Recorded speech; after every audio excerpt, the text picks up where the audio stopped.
Hello everyone, welcome back to your favorite channel. So students, semester 1 बा first semester पे मानकर AC Odia जोटा रही एबिलिटी एनहांसमेंट कोर्स जोटा रही ओडिया तार आज आम क्लास नंबर 2 देखा जोटा कि एनईपी स्टूडेंट मानी आम देखा आज कौन से यूनिट फास्ट यूनिट को कंटिन्यू करवा कारण आम अलरेडी गोटे क्लास यार करूँ देखिए यार सिलेबस करी देन सेकंड क्लास गोटे मैंने सेकंड वीडियो गोटे क्लास करी जो थी कि आपको शब्दर संज्ञा शब्द विषय में बहुत सारा जिन कही शब्द सब कौन कौन कौ शब्द कौन कौन अच्छे सब किसी डिटेल्स मुझे कही ठीक अच्छे। तो जो मैंने नुआ कर जापार क्लास है बारंबार से पचार कमेंट रे क्लास करूँ मुझे फास्ट क्लास पाऊनी सेकंड क्लास पाऊनी किसी टेंशन ना दरकार नहीं सिलेबस पाऊनी जो भी कहते हैं किसी टेंशन ना दरकार नहीं सीधा चैनल प्लेलिस्ट को जी चैनल भर गले वीडियो वीडियो सेक्शन पर प्लेलिस्ट अच्छी प्लेलिस्ट को गले आप देखिए एईसी ओडिया एनईपी 2020 लिखाई गोटे वीडियो माने प्लेलिस्ट अच्छी से प्लेलिस्ट आप पाइपर सब वीडियो जो कि सिलेबस पाइपर सहित क्लास भी पाइपर नोट्स भी पाइपर सब किसी अच्छी। तो आज भी आम देखा कौन यही प्रथम यूनिट्र जो शब्दर संज्ञा आम सारी थे आज आम देखा शुद्ध शब्द और वर्णाशुद्धि ये कहदेले आम आज क्लास सर ये टपिकटा देन नेक्स्ट क्लास में रूढ़ीर अर्थ और प्रयोग विधि पढ़ा ठीक अच्छे। मुझे रेगुलाली क्लास करेतु आर्ट्स साइंस कॉमर्स समस्त कंपलसरी तो समस्त निज निज फ्रेंड मैंने सेयार कर दिखाँ बिकज जिते पिला क्लास करेंगे मत खुशी लगे ना कंपलसरी क्लास मुझे कंटिन्यू करे पे अटेंड कर ठीक अच्छे। चलो क्लास स्टार्ट। तो पे आज क्लास को गोटे लंग क्वेश्चन थ्रो बुझा जदि ये लंग क्वेश्चन आसे आप एमती आंसर लिखे तो लंग क्वेश्चन थ्रो बुझे आप भलसे बुझीपारे एक लंग क्वेश्चन तो क्लीयर होगा दुई आप कनसेप्ट बुझीगले ठीक अच्छे। चलतु आमर था व्याकरणगत अशुद्धि और निराकरण उपर थिला तो व्याकरण अशुद्धि निराकरण केमी करेंगे से जिन देखा। तो चलो स्टार्ट करवा इंट्रोडक्शन देखो ओडिया भाषा प्रति दृष्टिपात कले देखा जाए जे यार अनेक मौलिकता बा स्वातंत्र्य अच्छी शुद्ध भाव में यही भाषा को लिखित रूप देवा समय सेगुड़िक प्रांजल ज्ञान थी आवश्यक और यथेष्ट परिमाण में सचेतन रही लिखा होता है से ही वैशिष्ट्य गुड़िक मध्य केतोटी क्षेत्र संपर्क में संक्षिप्त सूचना दि जापे। देखो ओडिया भाषा संपर्क में जब आलोचना करुचे तो आम ओडिया भाषा कौन बहुत गुड़े मौलिकता अच्छी आम ओडिया भाषा बहुत स्वतंत्र अच्छी समस्त कहते ओडिया बहुत सहज बट ओडिया सबुठ कष्ट पे मैंने अन्य भाषा आप देखो बहुत इजी बट आमर जो मात्रा फला बहुत जिन आमर अच्छी एवं भी आपंकर मात्रा फला लिखला भूल हो हर्ष जगह दीर्घ दंत जगह मूर्धन्यस ये भूल हुए। तो ओडिया भाषा को प्रांजल भाव में ज्ञान आहरण करवा दरकार आउ ज्ञान आहरण करवा भी आवश्यक जेहेतु आम ओडिया आम भाषाटा भी आम भल भाव में शिखा दरकार तेणु यथेष्ट परिमाण में सचेतन रही जब गोटे वाक्य को लिखुचे कहूचे तो देन से वाक्य ठीक ही हम। तो देखिए कौन सब वाक्य भूल भाल हुए जो आमको कहुच्छी अशुद्धि व्याकरणगत अशुद्धि वर्णाशुद्धि जोटा आम कहते कौन एक्चुअली देखो व्याकरणगत अशुद्धि कहले व्याकरण विभिन्न विभाग जहाँ जहाँ असुविधा आमर आसूची फास्ट देखो ध्वनि आ वर्ण व्याकरण अच्छी ना नहीं तो एथिरे किसी असुविधा भी आसता है। देखो मुख्य अवयव गुड़िकर बहु प्रकार ध्वनि उच्चारित होता है आम जाने यही ध्वनि गुड़िक दुई भाग विभक्त गोटे स्वरध्वनि आउ गला व्यंजन ध्वनि। तो ओडिया स्वरध्वनि गुड़िक कौन कौन ना अ आ हर्षई हर्षौ ए ओ ऐ ओ औ एन सब अच्छी। तो आहरी लु तो प्रचलन नहीं है आउ छाड़ दिंतु तेणु कहुए संस्कृत में शुद्ध स्वरध्वनि 6टी किंतु विस्वरध्वनि 2टी ऐ आउ औ। तो व्यंजन ध्वनि सेमती दुई प्रकार कौन कौन ना गोटे है वर्गीय व्यंजन ध्वनि गोटे अवर्गीय व्यंजन ध्वनि। तो वर्गीय कौड़ा आप जानते क च ट त प क वर्ग च वर्ग ट वर्ग त वर्ग प वर्ग। तो क वर्ग कौन जाऊँगी ना क ख ग घ उ। च वर्ग कौन जाऊँगी च छ ज झ निय। ट वर्ग ट ठ ड ढ ण। त वर्ग त थ द ध न। प वर्ग प फ ब भ म बुझीगला। तो यहाँ हूँ वर्ग तेणु आमर जब कह दुई प्रकार रही व्यंजन वर्ण गोटे है वर्गीय व्यंजन वर्ण जितक मुझे कहली कचट तप से वर्ग व्यंजन वर्ण आउ जहाँ भी सब है अवर्गीय व्यंजन वर्ण बुझीगला। तो ये देखिए जब आम आम टपिक जो थिला वर्णाशुद्धि आमर ध्वनि आ वर्ण आमर ध्वनि आ वर्णर विभिन्न प्रकार अशुद्धि आसी थाए तो से कथा लिखागला आपड़ा पढ़े भलसे जापर नोट्सटा किसी कष्ट लिखाई बहुत सिंपल जिन लिखाई मुझे जस्ट ओवरव्यू आपको देदूँ जेहतु आमको आगू बहुत किसी आलोचना कर सो मुझे कहीकि जाऊँगी यहाँ पढ़े आप बुझीपारे नोट्स मुझे टेलीग्राम देदेवी ठीक अच्छे। ये नोट्स मुझे टेलीग्राम देदेवी Telegram channel link description box अच्छी जाकि जॉइन करूँ जो मैंने जॉइन कर बहुत बढ़िया कथा। लिपि लिपि कौन आप जानते लिपि हूँ उच्चारण संकेत आप जो जिन देखुं लिखाई सब कौन लिपि ना नहीं जब लिखाई ना था मुझे उच्चारण कर पारि तो यहाँ हूँ लिपि। तो लिपि भी भूल आम करूँ वर्णा शुद्धि एथर आसता है तो आप देखिए यहाँ कौन लिखाई डिटेल्स मुझे जस्ट टिके खाली कहीदे ये कारण एत भी इंपोर्टेंट एगुड़ा ना जहाँ इंपोर्टेंट आगे अच्छे मुझे भल भाव बुझे आपको तो शब्द भंडार आम जानते ओडिया भाषा बहुत गुड़े शब्द अच्छी ना नहीं तो से किसी शब्द भी भूल भाल करें तो यहाँ गोटे अशुद्धि लिंग लिंग आम जाने ओडिया भाषा कौन तीन प्रकार गोटे पुल्लिंग गोटे स्त्रीलिंग आ गोटे कौन आपणकर किड़बलिंग तेणु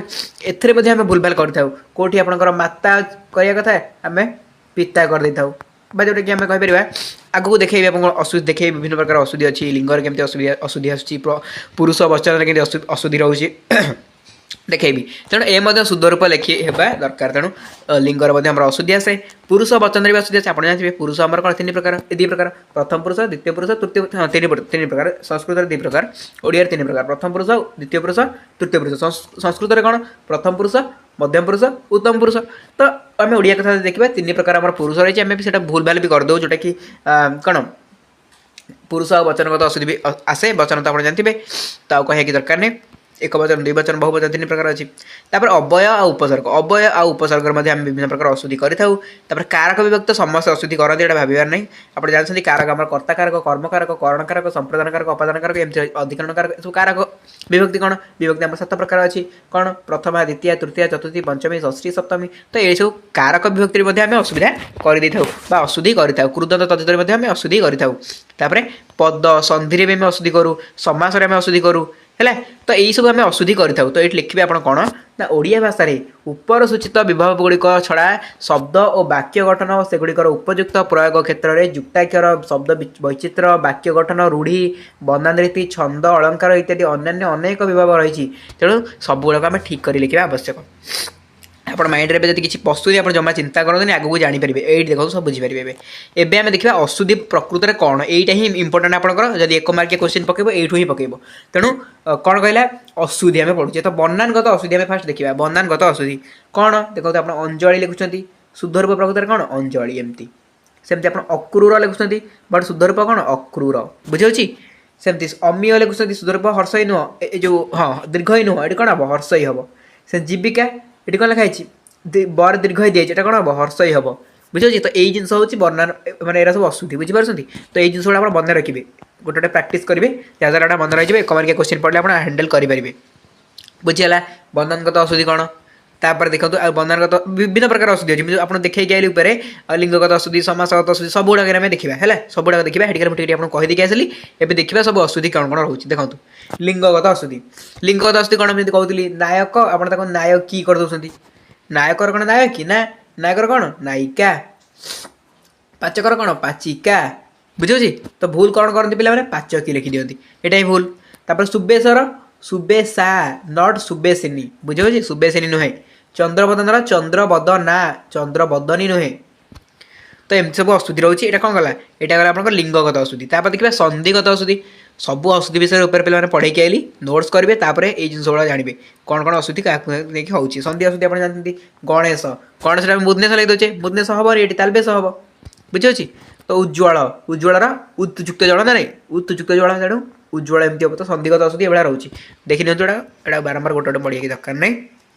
समास समासगत अशुद्धि भी पे रही है देखो ये जमीक कि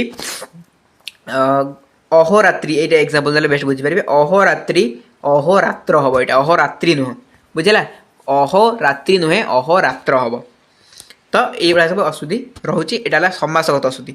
तापर आप वचनगत अशुद्धि तो वचनगत अशुद्धि कौन आप जानते जे आप कहते देखो जनता मानकर कह कौन दरकार जनतार तो कहले लोक मैंने बुझीपारे ना गोटे पिलाटी अरे गोटे पिलाटी कौन गोटे पिला तो गोटे पिला माने कौन आम जानते गोटे पिला पुणी टीए आउ थे कौन टीएटा क्या पाखे लगे प्रथम पुरुष पाखे लगे तो गोटे पिला तुम कहूचे ना पुणी थे टीए लगे किसी आवश्यकता नहीं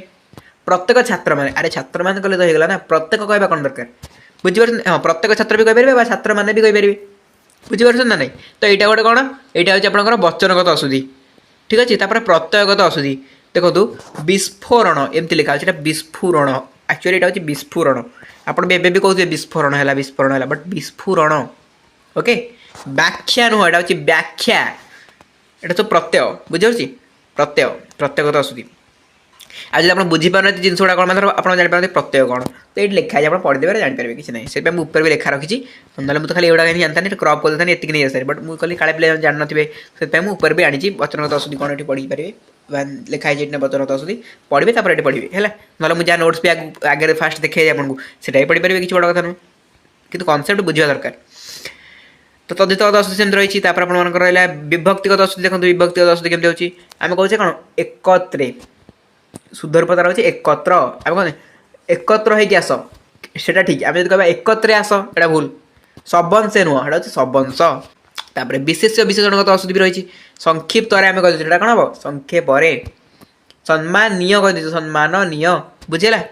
तो ये है अशुद्धि तापर समार्थबोधक अशुद्धि रही है जमी अधि अधि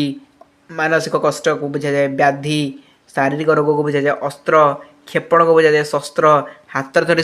माने युद्ध करा जाए बुझेगा तो ये हूँ आपंकर टोटाल कौन रहा ना वर्णा शुद्धि उपर जो टॉपिक आपंकर थिला मु टॉपिक उपर जहाँ भी नोट्स प्रिपेयर करती आपको देली ता सहित जहाँ भी किसी बुक्स गाइड आनी ताकू भी देली आपण कम है या कंबाइन करके नोट बनेबे 100% ग्यारंटी देखो जेकोसी पिला मो नोट्स मुझे दौर पढ़ी एग्जाम दूसरी तार गोटे भी मार्क कटबनी सिंगल मार्क भी कटबनी जब भल पढ़ी एग्जाम दूसरी